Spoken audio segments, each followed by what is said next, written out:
Hey guys, welcome back to education Saksham. This is Nikita here. आज हम बात करेंगे समावेशी शिक्षा के मॉडल के बारे में। Models for inclusive education. किसी भी किसी भी चीज़ को करने के लिए तो हमें उस चीज़ को व्यवस्थित करना पड़ता है, कैसे कैसे क्या चीज़ों को अरेंज करना होता है।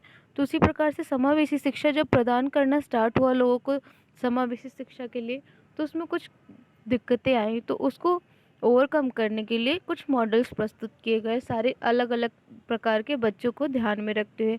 तो चलिए देखते हैं कि कौन कौन से मॉडल प्रस्तुत किए गए हैं।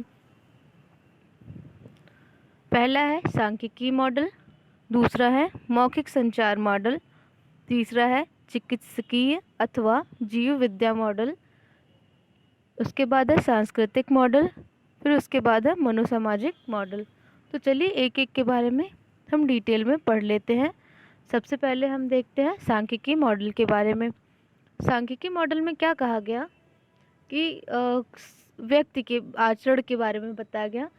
तो क्या होता है कि कोई दो प्रकार के व्यक्ति हैं, तो ये दोनों एकदम अलग होंगे, उनकी शारीरिक संरचना अलग होगी, उनका आचरण अलग होगा।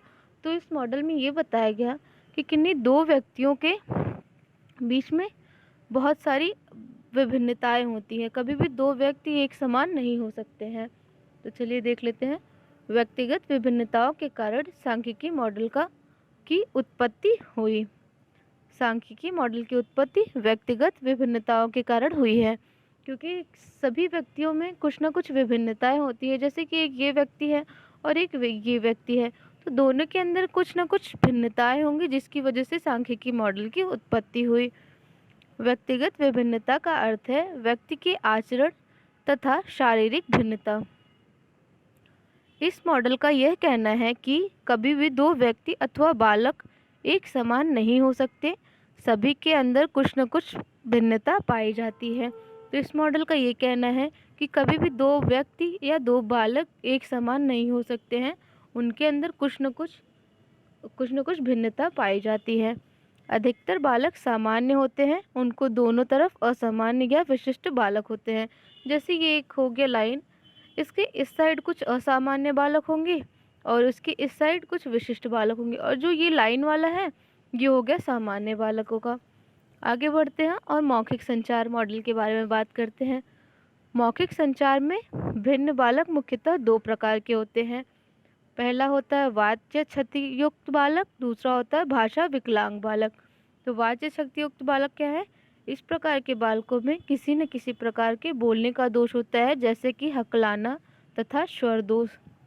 इसमें क्या होता है, वाच्य क्षति युक्त बालकों में क्या होता है कि या तो बालक वो हकलाता रहता है, वो सही से बोल नहीं पाता है, या तो वो हर चीज़ों का प्रोनाउंसिएशन, उसका उच्चारण सही से नहीं कर पाता है, तो उसे वाच्य क्षति युक्त बालक बोलते हैं। भाषा विकलांग बालक क्या होते हैं? वह बालक जो उस भाषा को नहीं जानते जो कि उनके वातावरण, स्कूल तथा बाजार में बोली जाती है। इसका ये मतलब है कि भाषा विकलांग बालक वे होते हैं जो अपनी मातृभाषा में इन सब चीज़ों से उसे मातृभाषा बोल सकते हैं, जो अपनी मातृभाषा को नहीं बोल सकते। भाषा विकलांग बालक वे भी होते हैं जो मातृभाषा भी ठीक से नहीं बोल पाते। इसकी वजह से वे बालक अपने विचार को दूसरे तक नहीं पहुंचा पाते।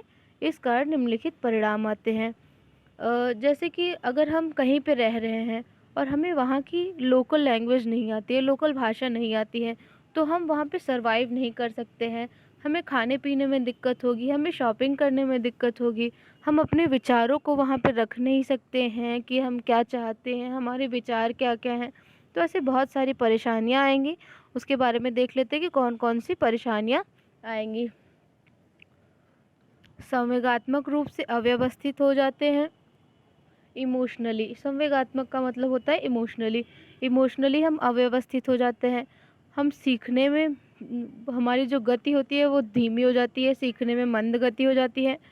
व्यक्तित्व संबंधी दोष हो जाते हैं।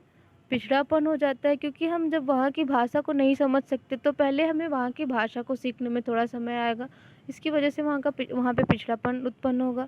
अतः विद्यालयों में इस प्रकार से विशिष्ट बालकों हेतु विशेष प्रोग्राम होने चाहिए। तो इस चीज़ों को आगे बढ़ाने के लिए, इस चीज़ ये समस्या ना आए, इसके लिए विद्यालय में बालकों के लिए विशेष प्रोग्राम्स करने चाहिए। आगे बढ़ते हैं, चिकित्सकीय अथवा जीव विद्या मॉडल के बारे में बात करते हैं। मेडिकल और बायोलॉजिकल मॉडल। चिकित्सीय अथवा जीव विद्या से संबंधित मॉडल के अंतर्गत वह बालक आते हैं जो शारीरिक रूप से अक्षम होते हैं, जो शारीरिक रूप से ठीक नहीं होते, जिन्हें शारीरिक रूप से कुछ प्रॉब्लम्स होती है, कुछ दिक्कतें होती हैं। यह शारीरिक भिन्नता कई कारणों की वजह से हो सकती है, जो कि निम्नलिखित हैं। कुछ कारण हो सकते हैं जिसकी वजह से ये शारीरिक भिन्नताएं आ सकती हैं, जो कि आनुवंशिक कारण भी हो सकता है। आनुवंशिक कारण क्या होता है कि पेरेंट्स से, माँ बाप से बच्चों में अगर कोई डिजीज़ या कुछ भी ट्रांसफ़र हुआ एक जगह से, एक जनरेशन से दूसरे जनरेशन में, तो उसे हम आनुवंशिक कारण कैसे कहते हैं, कारण कह सकते हैं, सॉरी। जन्मोपरांत चोट, पोस्ट नेटल एंड इंजरी। जन्म के बाद कभी कभी ऐसा होता है कि जन्म के तुरंत बाद हमें कुछ भी चोट या कुछ ऐसा इंजरी हो जाती है, तो उसको वो भी वजह हो सकती है। जन्म पूर्व क्षति, प्री नेटल डैमेज। जन्म पूर्व क्षति में ये होता है कि कभी कभी प्रेगनेंसी में कुछ महिलाएं गलत दवाएं ले लेती हैं, डॉक्टर को बिना दिखाए, या कुछ इधर उधर का कर लेती है, उसकी वजह से कुछ क्षति हो जाती है। वो भी बालकों को कई कारणों का उसकी वजह से भी सामना करना पड़ सकता है।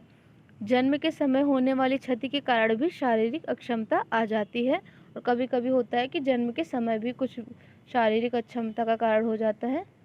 शारीरिक रूप से भिन्न बालकों को अक्सर लोग मानसिक रूप से कमज़ोर मानते हैं, परंतु यह सत्य नहीं होता। अतः इनके लिए विशेष शिक्षा का आयोजन करना चाहिए, और उन विशेष शिक्षा का आयोजन करें, लेकिन उनकी शारीरिक कमी को देखकर नहीं, उनको शारीरिक कमी को देखकर करना चाहिए, मानसिक स्तर को नहीं। इसका मतलब ये है कि समाज में क्या है कि जैसे एक विकलांग बालक है, तो उसको लोग मानसिक रूप से भी कमज़ोर मान लेते हैं और उसी के हिसाब से उन्हें ट्रीट करते हैं।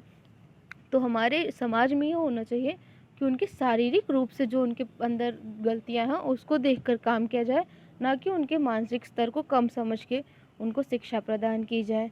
आगे बढ़ते हैं और सांस्कृतिक मॉडल के बारे में बात कर लेते हैं। Cultural model. सांस्कृतिक रूप से अलग अलग बालक मुख्यतः अधिगम, असुविधायुक्त तथा सांस्कृतिक रूप से अल्पसंख्यक बालक तथा वंचित बालक होते हैं। इसका मतलब ये है कि सांस्कृतिक रूप से कभी कभी होता है यहाँ पे असुविधा युक्त होगा, अधिगम असुविधा युक्त बालक होते हैं।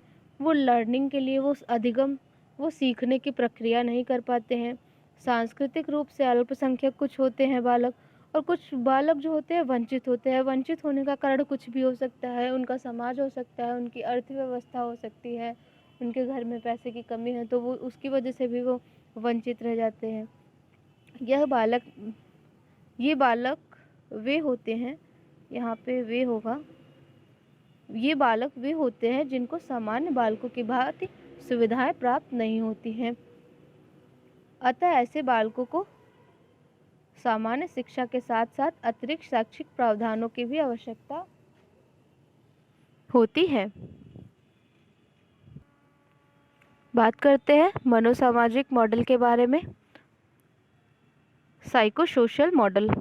मनोसामाजिक रूप से अलग अलग प्रवृत्ति के प्रत्येक बालक अलग अलग श्रेणी में आते हैं, और इसमें क्या होता है कि कुछ बच्चे होते हैं जो ज़्यादा इमोशनल होते हैं, तो वो अपनी भावनाओं को ना तो जल्दी से व्यक्त कर पाते हैं, और बहुत सारी परेशानियां आती हैं उनके लिए। तो इसके लिए ये मॉडल दिए गए। एक संवेगात्मक रूप से परेशान बालक को अपनी भावनाओं के प्रदर्शन में कठिनाई का अनुभव होता है। प्रायः यह देखने में आता है कि संवेगात्मक रूप से परेशान बालक अन्य लोगों से ज़्यादा परेशान रहते हैं। जो बालक इमोशनल रहते हैं ज़्यादा, संवेगात्मक का मतलब इमोशनली है, तो जो बालक इमोशनली ज़्यादा परेशान रहते हैं वो अक्सर परेशान ही रहते हैं। उन्हें समाज और इनके नियम परेशान करते हैं। समाज की वजह से वो अत्यधिक परेशान रहते हैं सामान्य बालकों की अपेक्षा। सामाजिक रूप से समायोजित बालक अपने परिवार के सदस्यों, सहयोगी मित्रों और समाज के विभिन्न सदस्यों से नियमानुसार व सहज ढंग से अंतर्क्रिया नहीं कर पाते हैं। वे खुद को एक्सप्रेस नहीं कर पाते, खुद को प्रकट नहीं कर पाते हैं। इसके कारण वह सामाजिक रूप से स्वीकृत विचारों तथा गुणों को सही तरीके से नहीं सीख पाते हैं। इसका ये रिजल्ट होता है कि वो जब ज़्यादा परेशान रहते हैं, तो जो हमारे समाज में जो विचार हैं और समाज में जो गुण एक व्यक्ति के अंदर होना चाहिए उन चीज़ों को नहीं सीख पाते हैं। अतः मनोसामाजिक रूप से विभिन्न बालक एक ऐसा विशिष्ट बालक है जिसे विशेष ध्यान दे ही नहीं, विशेष शिक्षा की भी आवश्यकता होती है। मतलब उनके ऊपर थोड़ा ज़्यादा अटेंशन देना चाहिए हमें। Thanks for watching. इस वीडियो के जो भी पीडीएफ है वो मैं डिस्क्रिप्शन बॉक्स में डाल दूँगी, तो आप डिस्क्रिप्शन बॉक्स में चेक कर लीजिएगा। और अगर ये वीडियो आपको अच्छा लगे तो प्लीज़ लाइक करना ना भूलें। Thank you so much for watching and please subscribe to my channel.